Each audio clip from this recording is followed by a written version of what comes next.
Welcome back to the show. Again, I'm your host, Sheridan Nichols. I've got Jack Spurgeon back on with us during this show, and I also have one of my sons, Nick Crockett, with us.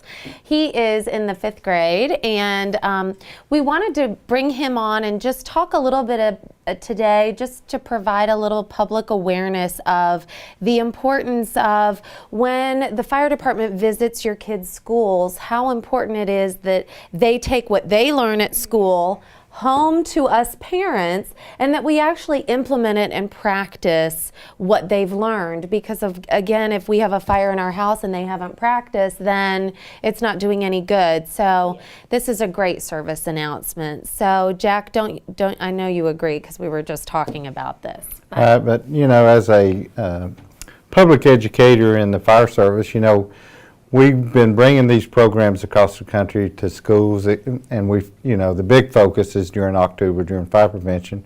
But, you know, to really know what a child thinks when they know that a fire professional is going to be there, what goes through their mind when the teacher says, hey, next week the fire department's going to be here, they're going to be teaching us about fire safety. What does the kids start thinking from that point? Do they want to learn more before the fire department gets there, or are they just excited about learning more things as far as education-wise goes? Or well, this is just my opinion, but I get excited about it because it's going to be interesting, and also I get out of school time. That's always a bonus. Yeah, I mean, it is, but when you're participating in these fire programs, do most kids, or have you taken this information home and tried to educate your mom and dad about fire safety? Do you practice your fire escape plans? We've talked about it. But we really haven't tried, but I wish we have tried because I have a ladder. Yeah, no, it's very important, especially when you're on the upper levels, to practice that, because you won't know how that maneuvers, especially because fires happen at nighttime. You could be doing that in the darkness, so it is good to get familiar with those things and make it safe. And that way your parents will feel more comfortable knowing that you know how to get out if that occurs. And you should practice those about twice a year.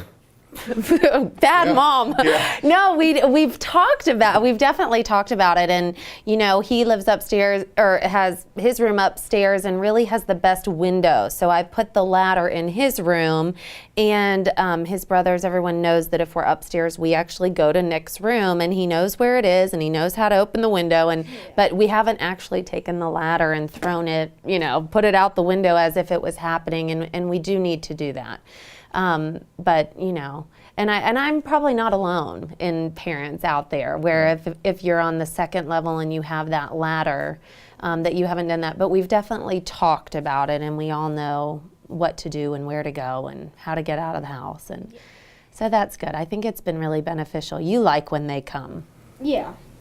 Now, one of the things that, now, each jurisdiction is different, but one of the things that we offer in our jurisdiction is to come out and evaluate those safety programs you have at your home and give you some guidance in those things. And we can even come out and maybe even assist, you know, in doing a plan and walking you through those things. And that way it'll give you some time to go down that ladder, and your mom will have to let you go. Really want to. Look, when we throw that ladder out, I can imagine the entire neighborhood flocking to our house, and it'll be like, hey, look, let's all get down, you know, look at this. But, you know, it's definitely, it's something we need to do. In all seriousness, we need to do this, and we just wanted other parents to make sure that, you know, when our kids come home and tell us that the fire department's been at their school, and we need to engage them and find out what they've learned and what we need to do in our house, because the reality is a lot of times these fires happen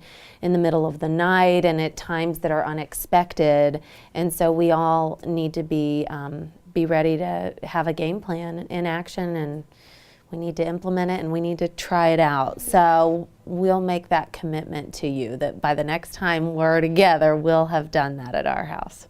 Sound like a plan? Do you feel like the programs that you've learned over the years being in the 5th grade, that they've been built upon so you have learned more as far as fire safety goes? Yeah. I mean, that's what we really want to focus on, is to make sure we build off that platform that you learn at a young age. Well, because when they're small, really, it's just more about looking at the truck and the hat. getting the hat, but at this point you learn a little bit more about, getting down and how to exit. So that's good. Well, good. So now you know, next time that your child comes home, make sure you take the time to not only talk about a plan, but to practice the plan. So we will practice the plan. Thank you so much for being with us today. We really appreciate it, and we will see you next time.